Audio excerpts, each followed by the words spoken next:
We begin by hearing from the Justice Minister, who says he's hopeful of increasing Clare's Garda complement and that he's open to reforming the Clare-Tipperary Garda Division.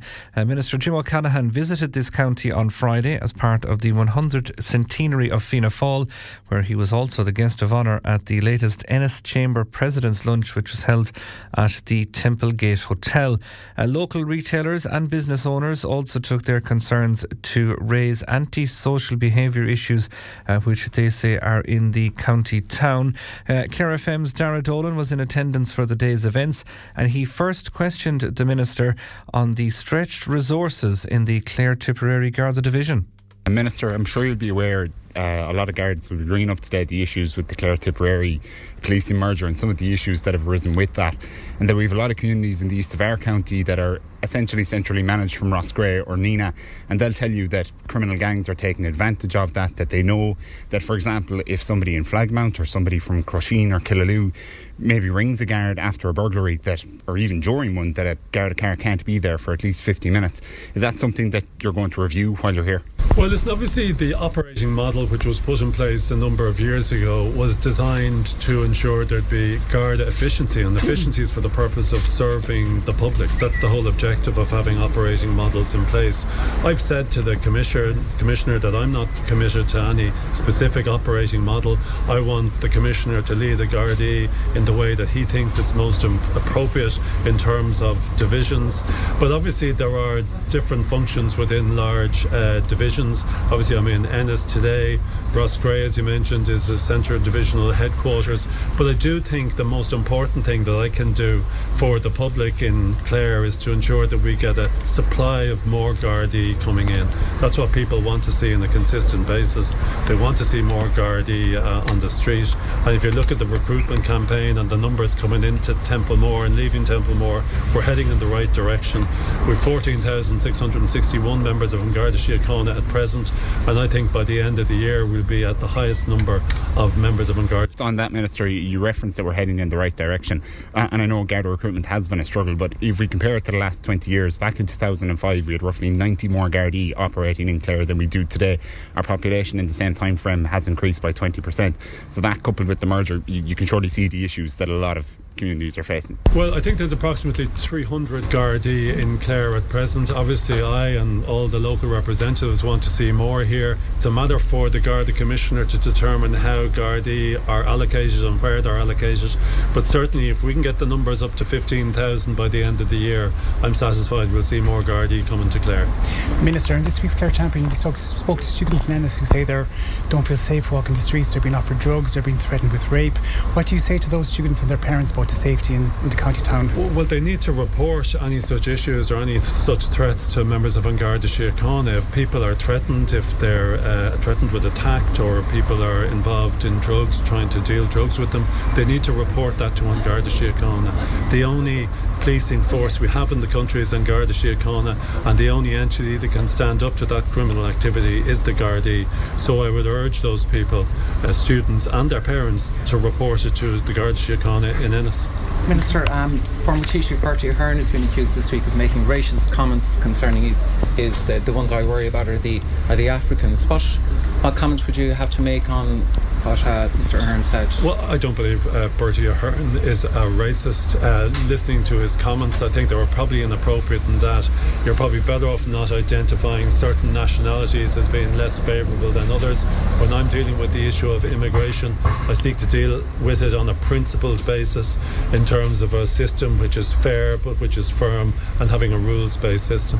Minister, if you had your time again, would you have done anything different in response to the fuel crisis protests?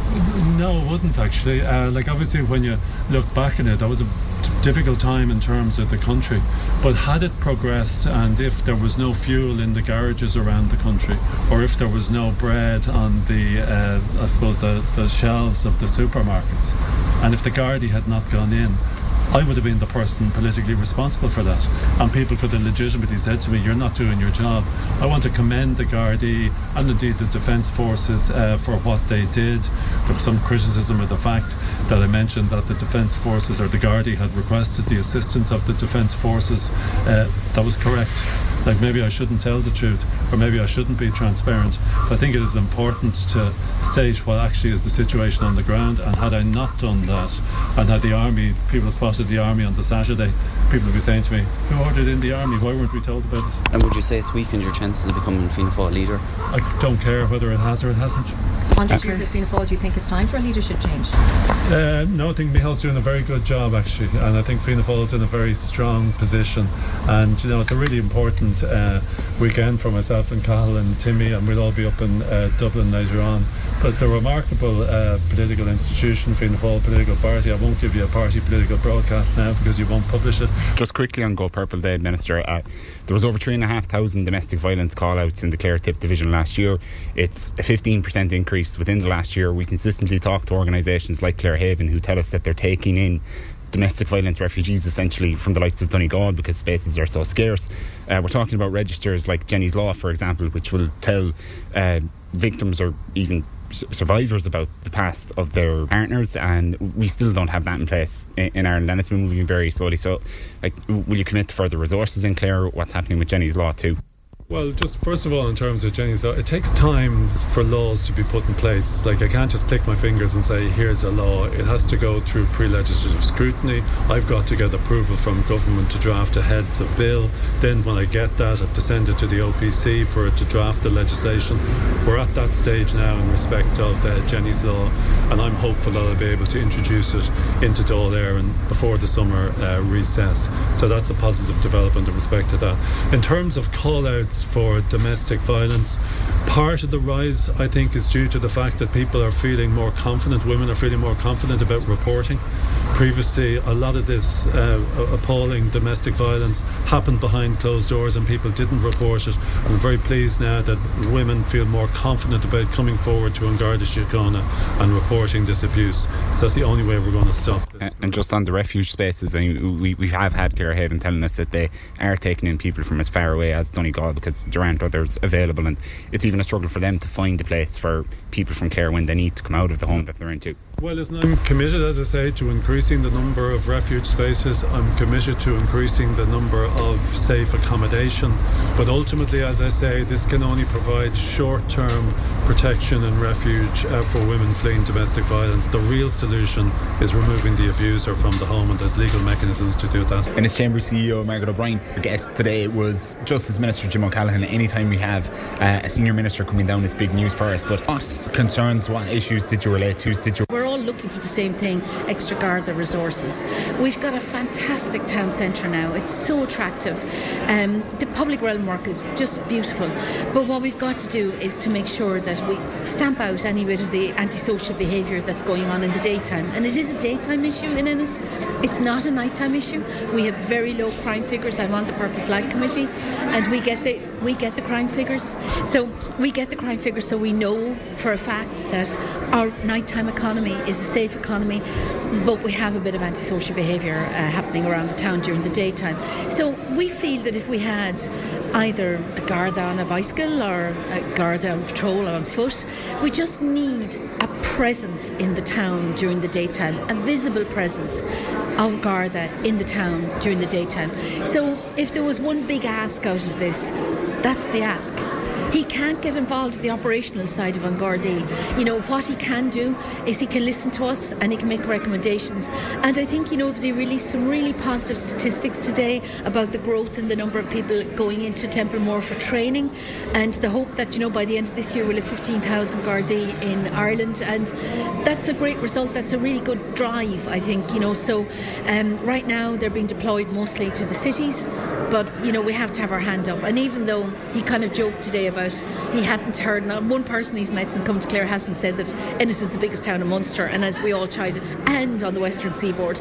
But sometimes the size of our town is lost on people because our town centre is very quaint and old-fashioned, and people think that other towns are bigger than us, and they're not. So it's very important to get that message across. He wasn't aware of that, so it's really important to say that We have a big population, we're a growing town, and we need a little bit more support on the Garda side. And he did make the comment that he wants to see visible policing in the cities and then roll it out to the big towns, which certainly would seem that Ennis is up next for that. So is that something you're taking as a positive? Taking it as positive, and look, we won't leave the pen down on this one, because we'll keep lobbying and we'll keep writing and we'll keep asking and we'll keep reminding, and we'll use our experiences on the purple flag and we'll use our experiences in the community safety partnership to, put a really good case together and keep driving that case. Chair of Clare's local community safety partnership, PJ Ryan. PJ, it's rare we get a ministerial visit. We've got 2 in 1 week this week, but now we've had Justice Minister Jim O'Callaghan. You're chair of the newly formed LCSP. You got to have a meeting with him. What concerns did you put to him? Well, I suppose the biggest concern in County Clare at the moment, as you know, is antisocial behaviour. Like, it's coming up. You can look at all our local publications in the recent couple of weeks, and there's major problems with antisocial behaviour, and that was mentioned to the minister, and I suppose, he doesn't have a magic wand, but at the end of the day, he took it on board, and said, that probably the only way of solving it is more Garda presence on the street, which he has told us, that he will work towards, and there are quite a lot of new people coming into the Garda at the moment. There's actually close to 15,000 with the new recruits that are coming out of Templemore, so that should make a difference. Just some of his comments, he did state that his jurisdiction doesn't end at Dublin, that it's more important for him to actually get out and visit other Garda stations than it is to rely on reports from civil servants. He came down to Clare today. He went to many areas of the county, from Ennisline to Ennis. Are you satisfied he's got the message and the picture on the ground here?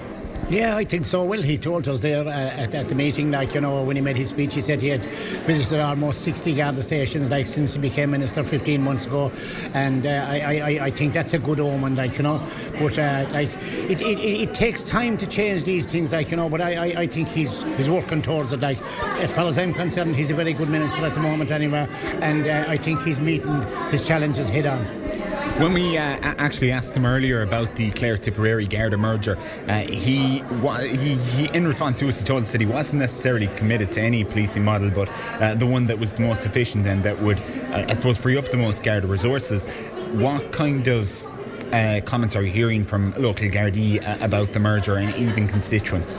Well, I suppose, there's conflicting statements, you meet some people, and they say it's working okay and more people are not happy with it, but I would genuinely say, that, the model doesn't seem to be working 100% successful, and the minister, I mentioned it to him, and he said he would take it on board, but there again, it takes time to change all these things, his predecessor decided on that, we were very, very happy at the time, thinking, the Clare had the lead in that situation, but I don't know how well it's worked out.